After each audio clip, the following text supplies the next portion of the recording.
আজকে যে সত্য ক্রাইম স্টোরিটা শুরু করছি সেটা হিমাচল প্রদেশের একটা ঘটনা।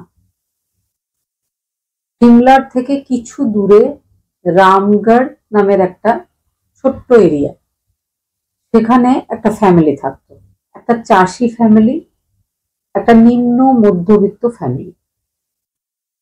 তার স্ত্রী হাউসওয়াইফ, তার এক ছেলে এক মেয়ে ছিল। মেয়ের নাম ছিল অঞ্জলি, ছেলের নাম অনিল। অঞ্জলি পড়াশোনায় খুব ভালো ছিল, সে স্থানীয় একটা স্কুলে পড়াশোনা করত। স্কুলে থাকাকালীন তার থেকে 3 বছরের সিনিয়র একটা ছেলের সাথে তার একটা বিশেষ বন্ধুত্বের সম্পর্ক শুরু হয়েছিল। পরবর্তীকালে সে যখন 12 পাস করে, সেই ছেলেটা তখন কলেজে পড়ে, তাদের দুজনের মধ্যে একটা প্রেমের সম্পর্ক ছিল। অঞ্জলি একজন মেধাবী ছাত্রী ছিল।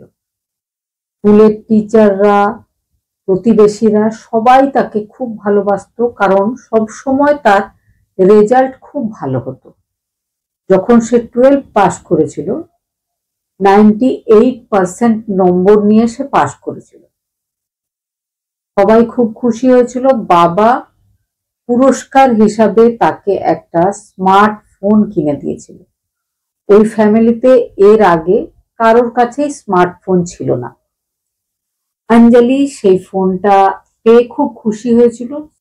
ফোনটা কিনে দেওয়ার আরো একটা উদ্দেশ্য ছিল অঞ্জলির বাবার। অঞ্জলি চাইছিল ফোনটা, কারণ অঞ্জলি ওই ফোনে অনলাইন বিভিন্ন রকম কোর্স, চাকরির জন্য প্রস্তুতি ইত্যাদি করতে চাইছিল। এবার বলি অঞ্জলির বয়ফ্রেন্ড সুশীলের ব্যাপারে কিছু কথা। সুশীলের পড়াশোনায় মনোযোগ ছিল না কোনোদিনই। সে একটা ধনী পরিবারের ছেলে। তারা 2 ভাই। তাদের ফ্যামিলির একটা রাজনৈতিক ব্যাকগ্রাউন্ড রয়েছে। তার মা একজন অহংকারী মহিলা। মায়ের মতো মায়ের 2 ছেলেও ছিল। সুশীল মাঝে মাঝেই অঞ্জলির সাথে ঝগড়া করত, বকাবকি করত, রাগারাগি করত। হঠাৎ করে সুশীলের সাথে একদিন অঞ্জলির কোনো একটা ব্যাপারে কথা কাটাকাটি হয়েছিল। সুশীল রেগে গিয়ে অঞ্জলির বাবার দেওয়া স্মার্টফোন অঞ্জলির হাত থেকে কেড়ে নিয়ে ভেঙে ফেলেছিল। অঞ্জলির বাবার খুব কষ্টের টাকাতে কেনা ওই ফোনটা। অঞ্জলির খুব দরকারি জিনিস ছিল ওই ফোনটা।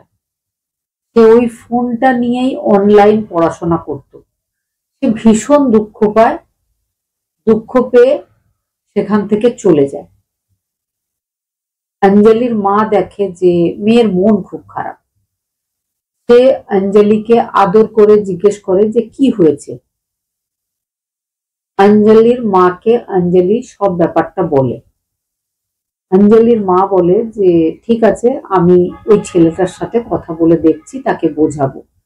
তোমার যেহেতু সে বন্ধু, বন্ধু যদি কোনো খারাপ কাজ করে তখন বন্ধুর ওপর না রেগে তাকে বোঝানো উচিত।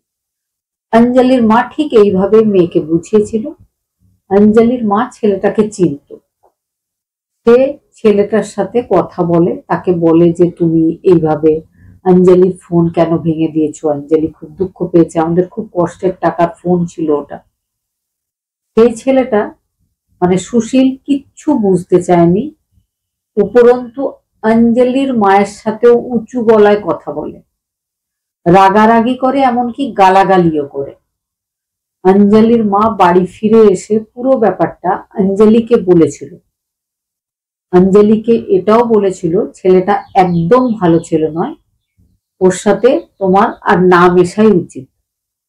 অঞ্জলিও মনে মনে ঠিক করে যে ছোটবেলায় যা হয়ে গেছে হয়ে গেছে, এবার সে বড় হয়েছে, সে আর সুশীলের সাথে মিশবে না।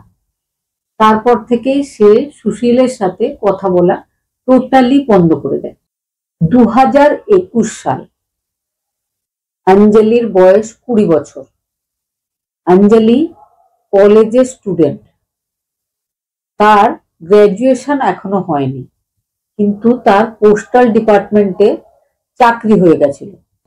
তবে চাকরিটা সিমলাতে নয়, কুল্লুতে হয়েছিল, দান্ডি নামের একটা পোস্ট অফিসে। সে নিজের বাড়ি থেকে সেই দান্ডি পোস্ট অফিস যাওয়ার উদ্দেশ্যে নিজের বাবার সাথে বেরোয়। বাবা সেখানে গিয়ে পোস্ট অফিসের কাছেই একটা ঘরে ভাড়ার ব্যবস্থা করে দেয় মেয়েকে। সেই ফ্যামিলিটাও খুব ভালো ছিল, তারা একদম নিজের মেয়ের মতো করে ভালোবাসতো অঞ্জলিকে। পোস্ট অফিসটাও ছিল বাড়ি থেকে খুব কাছে, খুব সুবিধা হয় অঞ্জলির। অঞ্জলি একা সেখানে ভাড়ায় থেকে কুল্লুর দান্ডি পোস্ট অফিসে কাজকর্ম শুরু করে। সে ওখানকার অন্যান্য সব স্টাফেদের মধ্যে সব থেকে ছোট ছিল। সে খুব স্মার্ট, ইন্টেলিজেন্ট একটা মেয়ে ছিল, নিজের কাজকর্ম সমস্তটাই সময়ের মধ্যে করে দিত, খুব কর্মঠ, খুব পরিশ্রমী একজন মেয়ে ছিল। এই জন্য অফিসের অন্যান্য স্টাফেরাও অঞ্জলি ছোট ছিল বলে খুব স্নেহ করত, সবাই তার সহকর্মীরা তাকে ভালোবাসত। এবার হঠাৎ করে সুশীল কোথাও থেকে খবর পেয়ে যায় যে অঞ্জলি আজকাল নিজের বাড়িতে থাকে না, অঞ্জলি একা কুলুতে একটা ঘর ভাড়া নিয়ে থাকে আর পোস্ট অফিসে কাজ করে। এবার সে মাঝে মধ্যেই কুলুর সেই দান্ডি যেখানে তার পোস্ট অফিস সেখানে চলে যেত। তাকে মাঝে মাঝে দেখা দিত, তার পেছন ধরতো, তাকে কথা বলতো। বারবার ফোন কল করার চেষ্টা করলে অঞ্জলি সুশীলের নম্বরটা ব্লক করে দিয়েছিল। অঞ্জলি কিন্তু একদম নিশ্চিন্তে থাকতে পারছিল না, সব সময় তাকে ভয় দেখাচ্ছিল সুশীল। সব সময় তার পেছন পেছন পোস্ট অফিসের কাছে যেত, পোস্ট অফিসের বাইরে দাঁড়িয়ে থাকতো। আবার যখন সে অফিস সেরে বাড়ি ফেরার জন্য বেরোতো তখনও দেখতো সেখানেই সুশীল দাঁড়িয়ে আছে। সে প্রচন্ড ভয়ের মধ্যে দিন কাটাচ্ছিল। হঠাৎ করে একদিন দুপুর 3টের পর পোস্ট অফিসে যখন লোকজন কিছুটা কমে গেছে, তবে স্টাফেরা সব যে যার কাজে ব্যস্ত রয়েছে, হঠাৎ করে মদ খেয়ে অঞ্জলির এক্স বয়ফ্রেন্ড সুশীল পোস্ট অফিসের ভেতরে চলে আসে, চিৎকার শুরু করে। চিৎকার করে সবাইকে বলতে থাকে যে অঞ্জলি আমার গার্লফ্রেন্ড। অঞ্জলির বেশ কিছু ফটো তার ফোনে ছিল, সেগুলোও সবাইকে দেখায়। চিৎকার করে সবাইকে বলতে থাকে যে অঞ্জলি এখন প্রেগনেন্ট আর তার পেটে আমার সন্তান রয়েছে, কিন্তু অঞ্জলি আমার সাথে কথা বলতে চাইছে না কারণ অঞ্জলির মা মানা করেছে। অঞ্জলির লজ্জায় মাথা নিচু হয়ে গেছিল, সব স্টাফেরা অবাক হয়ে তার দিকে তাকাচ্ছিল। অঞ্জলি যখন নিজের অফিস টাইম শেষের পর বাড়ি যাচ্ছিল, তখন হঠাৎ করে সুশীল তার সামনে এসে দাঁড়ায়, নিজের পকেট থেকে একটা ধারালো অস্ত্র বের করে বলে যে তুই যদি আমার সাথে বিয়ে করিস তাহলে ভালো, আর না করলে এক্ষুনি আমি নিজেকে শেষ করব।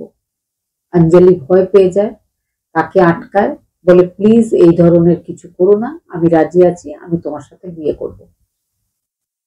এই খবরটা গিয়ে পৌঁছায় অঞ্জলির বাড়িতে। নেক্সট ডে অঞ্জলির বাবা আর মা কুলুর উদ্দেশ্যে রওনা হয়। তারা পুলিশ স্টেশনে গিয়ে অঞ্জলির বয়ফ্রেন্ড সুশীলের ব্যাপারে একটা এফআইআর করেছিল।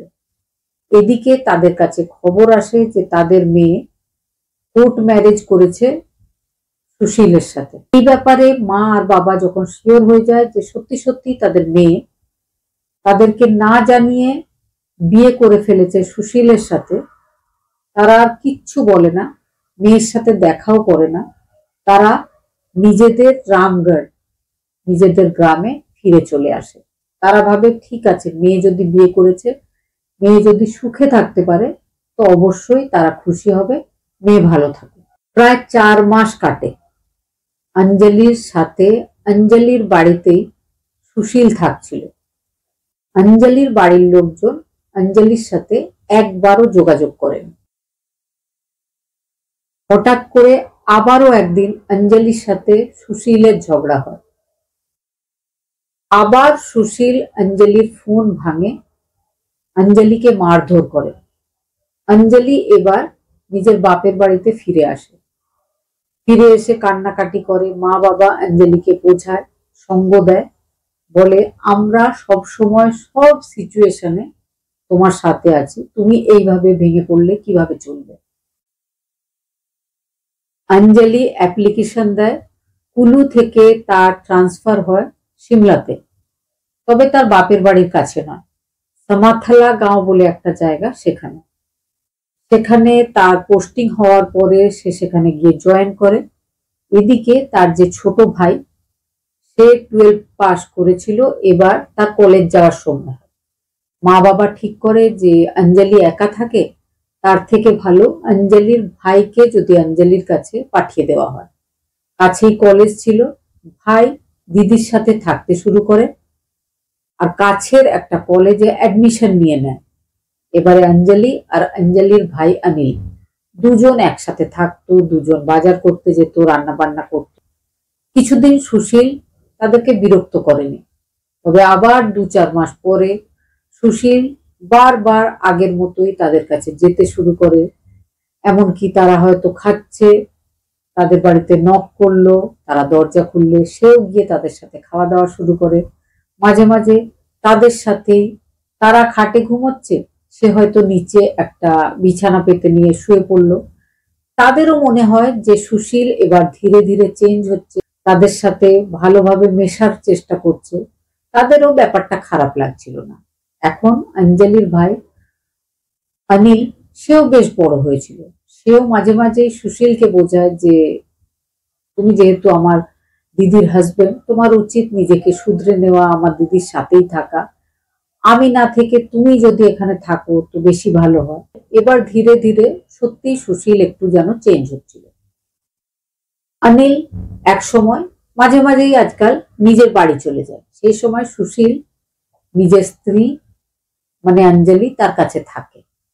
অঞ্জলি অফিস যাতায়াতের জন্য একটা স্কুটি কিনেছিল, ইএমআই তে কিনেছিল, মান্থলি টাকাটা তার স্যালারি থেকেই কাটছিল। এদিকে সুশীল কোনো কাজকর্ম করে না, মাঝে মাঝে অঞ্জলির কাছে টাকা পয়সা চায়, আর মাঝে মাঝে টাকা চায় নিজের বাবা মায়ের কাছে। তার বাবা মা বলে যে আমরা টাকা দেব না, তুমি কোনো কাজ করো। তখন সে বলে যে অঞ্জলি স্কুটি কিনেছে, অঞ্জলি স্কুটির জন্য আমার টাকা দরকার, কারণ আমি হাজবেন্ড, আমি তাকে স্কুটি কিনে দিয়েছি, ইএমআই এর টাকাটা তো আমিই দিচ্ছি। একদিন অঞ্জলির মায়ের সাথে সুশীলের মায়ের রাস্তায় দেখা হয়। সুশীলের মা অঞ্জলির মাকে খুব অপমান করে যে আপনার মেয়ে আমাদের বাড়িতে থাকেও না, আমাদের সেবাও করে না, আমার ছেলের সম্মানও করে না, তাহলে আমাদের টাকায় স্কুটি কিনেছে কেন। এই ব্যাপারটা শুনে অঞ্জলির মা অবাক হয়ে যায়। সুশীলের মা অঞ্জলির মাকে বলে যে আপনাদের মতো ফ্যামিলির সাথে আমাদের যে কোনোদিন সম্পর্ক হতেও পারে আমরা স্বপ্নেও ভাবতে পারি না, কারণ আপনার বরের যেটা ইনকাম, ওই টাকায় তো আমাদের কুকুরেরও সারা মাসের খাবার কেনা হয় না। ওই মহিলা অঞ্জলির শাশুড়ি বলে অঞ্জলির মা তাকে কিচ্ছু বলেনি, মাথা নিচু করে বাড়ি ফিরে এসেছিল।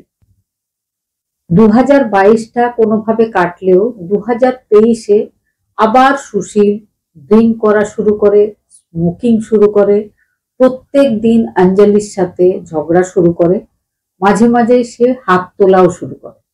অঞ্জলি এবার একটু সাহস করে, সুশীলকে বলে তোমার কাছে আমার কিচ্ছু চাই না, তুমি আমাকে ডিভোর্সটা দাও। এই কথাটা শুনে সুশীল একটু দুঃখ পায়।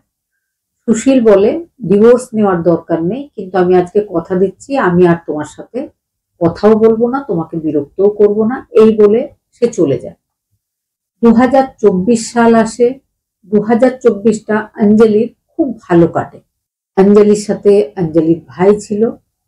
অঞ্জলির কাছে সুশীল আর আসতো না, পুরো 1 বছর সে কোনো কন্ট্যাক্ট করেনি অঞ্জলির সাথে। অঞ্জলি তার গ্রাজুয়েশন করার যে পড়াশোনা সেটা মাঝখানেই ছেড়ে দিয়েছিল, সে আবার কলেজে অ্যাডমিশন করে পড়াশোনা শুরু করে। 2025 সালের 10 আগস্ট অঞ্জলি পোস্ট অফিসে গেছিল নিজের ডিউটিতে, অনিল ছিল ঘরে। হঠাৎ করে সে লক্ষ্য করে যে সুশীল আর সুশীলের বাবা তাদের বাড়িতে এসছে। তো সে যেহেতু দিদির শ্বশুর আর দিদির হাজবেন্ড, সে তাদের দুজনকেই ঘরে বসায়, কিছুক্ষণ কথাবার্তা বলে। অনিলের একজন বন্ধু খুব জরুরি কাজে ডেকেছিল। অনিল তাদের দুজনকে বলে যে আপনারা বসুন, আমি এক্ষুনি আসছি। এদিকে অঞ্জলি অফিস থেকে ফিরে এসেছিল। দূর থেকে সে দেখতে পেয়েছিল তার শ্বশুরের গাড়ি তার ভাড়া বাড়ির সামনে দাঁড়িয়ে আছে। জানলা দিয়ে লক্ষ্য করে সে দেখেছিল তার হাজবেন্ড আর তার শ্বশুর তার ঘরে বসে রয়েছে। সে নিজের ভাইকে কল করে, জিজ্ঞেস করে যে কি ব্যাপার, সুশীল আর সুশীলের বাবা আমাদের বাড়িতে বসে আছে কেন? ভাই বলে, দিদি ওরা তোর সাথে কিছু কথা বলতে এসছে। অঞ্জলি বলে, আমার একদম ইচ্ছা নেই ওদের সাথে কথা বলা। অনিল তখন বলে যে প্রতিবেশী কারো বাড়িতে গিয়ে বসো, বাড়িতে যাওয়ার দরকার নেই, আমি এক্ষুনি আসছি। অঞ্জলি একজন প্রতিবেশীর বাড়িতে গিয়ে বসেছিল। সুশীলরা প্রায় 1 ঘন্টা অপেক্ষা করছিল। তারপরে অঞ্জলির ভাই অনিল বাড়িতে চলে আসে।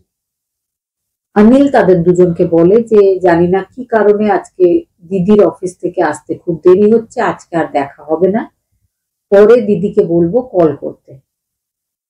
তখন সুশীল আর সুশীলের বাবা অঞ্জলির বাড়ি থেকে উঠে চলে যায়।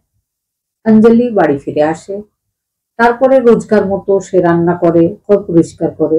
তবে তার মনটা খুব খারাপ ছিল। 12 আগস্ট 2025 অঞ্জলির ফোনে তার শ্বশুরের কল আসে। তার শ্বশুর তাকে বোঝায় যে সুশীল এখন খুব ভালো হয়ে গেছে, সুশীল তোমার সাথে আর কোনো খারাপ ব্যবহার করবে না, তুমি আমাদের বাড়ি ফিরে এসো, সুশীলকে তুমি অ্যাকসেপ্ট করো, আবার একবার সুযোগ দিয়ে দেখো, হয়তো সব ঠিক হয়ে যাবে। অঞ্জলি কিন্তু এবার সাহস করে নিজের শ্বশুর মশাইকে জানিয়ে দিয়েছিল, না এরকম আর হবে না, আমার মনে সুশীলের আর একটুও জায়গা নেই, আমি সুশীলের সাথে আর কোনো কথা বলতে চাই না। 13 আগস্ট অঞ্জলির ভাই অনিল আর অঞ্জলির বাবা দুজনে ধর্মশালা নামের একটা জায়গাতে তাদের বিশেষ কাজ ছিল, তারা দুজন চলে যায়। অঞ্জলি বাড়িতে একাই ছিল। অঞ্জলির সাথে রাত্রেবেলায় বাবার আর ভাইয়ের কথা হয়েছিল। কথাতে অঞ্জলি বাবাকে ভাইকে বলেছিল, তোমাদের দুজনের ফটো, মায়ের ফটো আমি আজকে নিজের হোয়াটসঅ্যাপ স্ট্যাটাসে লাগিয়েছি, আমার খুব ভালো লাগছে, আমি এখন খুব ভালো আছি, আমি পড়াশোনা শুরু করেছি, একদম তোমরা চিন্তা করো না, আমি ভালো আছি, আমি আর কোনো প্রবলেমকেই প্রবলেম বলে মনে করি না। অঞ্জলির মা খুব খুশি হয়েছিল মেয়ের কথা শুনে।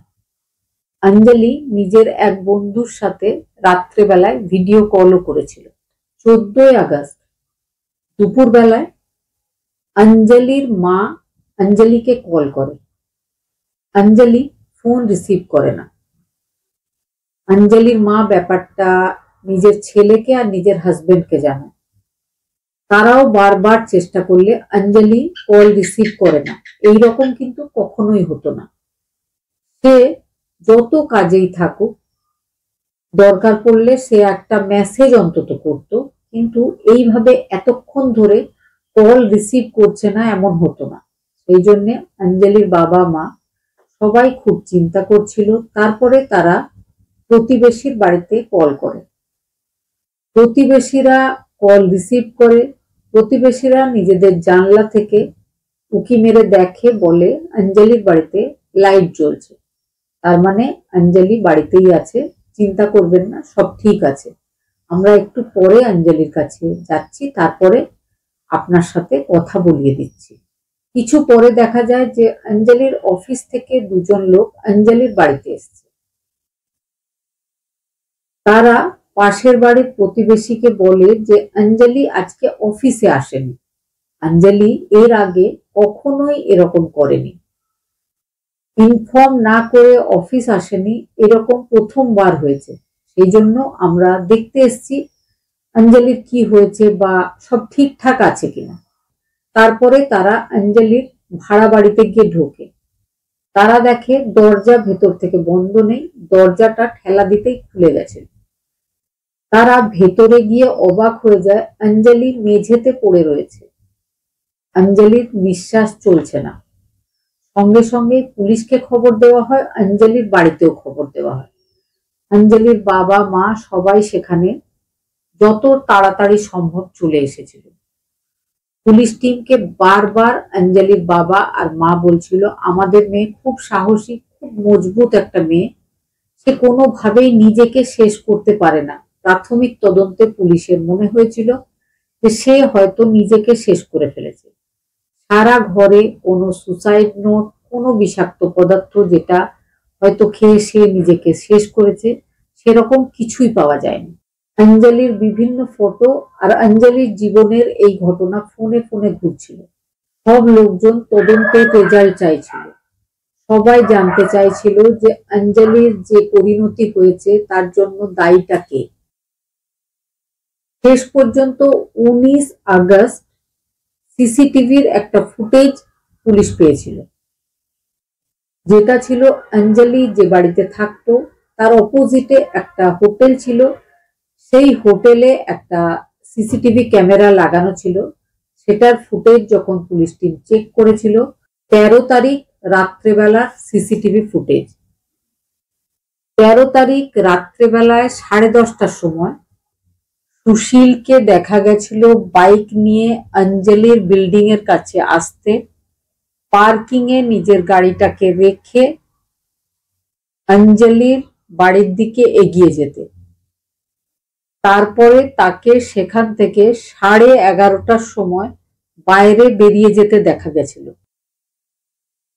এই 1 ঘন্টার ভেতরে তাদের দুজনের মধ্যে যে কথাবার্তা হয়েছিল সেটাই অঞ্জলির মারা যাওয়ার কারণ। অঞ্জলির শরীরে অনেক আঁচড়ের দাগ, খামচানোর দাগ, আঘাতের চিহ্ন এবং মারধর করার চিহ্ন পাওয়া গেছিল তার মারা যাওয়ার পরে। আগেই বলেছিলাম 13 তারিখ রাতে একজন বন্ধুর সাথে ভিডিও কল করছিল অঞ্জলি। সেই কলটা কেটে গেছিল 10:37 সেই ব্যাপারটা পুলিশ জানতে পেরেছিল অঞ্জলির কল ডিটেল দেখে, আর যে বন্ধুর সাথে ভিডিও কলটা হচ্ছিল তার সাথে কথা বলে তার ফোন চেক করে। তারপরে সকাল হয়, ফোন ধরেনি বাড়ির লোকেদের, অফিসেও সে যায়নি। এদিকে পোস্টমর্টম রিপোর্ট বলছিল অঞ্জলি মৃত্যু হয়েছে রাত্রেবেলায়, গভীর রাতে। তবে অঞ্জলির শরীরে বিষাক্ত কোনো পদার্থ পাওয়া যায়নি। সে ডিপ্রেশনের পেশেন্ট ছিল, অ্যাংজাইটির ওষুধ খেত, সময়ে সময়ে তার ব্লাড প্রেশার ভীষণ লো হয়ে যেত। অঞ্জলির সাথে সুশীলের সেই রাতে 10:37 থেকে 11:30 পর্যন্ত কি কথা হয়েছে, কি হয়েছে তাদের দুজনের মধ্যে কেউ জানে না, সেটা শুধু সুশীল জানে। পরবর্তীতে সুশীলকে পুলিশ টিম অ্যারেস্ট করেছিল। সুশীল মেনে নিয়েছিল যে তার জন্যই তার স্ত্রী, তার গার্লফ্রেন্ড অঞ্জলি মারা গেছে। এটা কোনো মার্ডার না, এটা আত্মহত্যা, সেটা আসলে কি এখনো পুলিশ তদন্ত করে ঠিকঠাক বলতে পারেনি। তবে সুশীল নামের একজন ছেলে বা একজন ভুল সঙ্গীর জন্য, অযোগ্য পার্টনারের অত্যাচারে অঞ্জলি শেষ হয়ে গেছিল সময়ের অনেক আগেই। ঘটনাটা শোনার পর যদি কোনো বক্তব্য থাকে অবশ্যই কমেন্ট করে জানাবেন। ভালো থাকবেন, সুস্থ থাকবেন।